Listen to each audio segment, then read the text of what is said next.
Dakata. Ka cewa Ratana Praba ta zo nan malami yana jiranta? Malamin wa? Malamin Ratana Praba.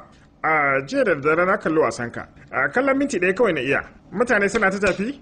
Kai kuma ka ɗauka birki su kake yi ko? Kai baka sani ba shi sauro suke ta kashewa. Kuma a cikin nau'o'in shauƙi 9 bakwai kai kai amfani da su. Me yasa? Mai yiwa biyun su zube a wani gune. Raina ma hankali kake? To ai kenan. Kai dutse ne mai kyau. Domin yin fasali mai kyau kana buƙatar ƙwararren masassaƙi. Ka fada ka taɓa ƙafafuwa na? Ka sa ganyen zogala a hannuna? Sai in sassaƙa ka. Ka gane. Ramfam. So nawa zan gaya muku cewa ba ramfam bane sunana. Me yasa ba ku ganewa ne? Ba ku iya magana ba. Komai ya fito bakin ku sai ku tuburburo shi ta kakakakakaka. Dama fa ina cikin yanayi mara daɗi wanda zan iya masgar duk wanda na haɗu da shi. To kai ka isa ka suburbade ne? Wannan babban jarumin zaka suburbada? Ka isa ka suburbade ne? Na sani dama.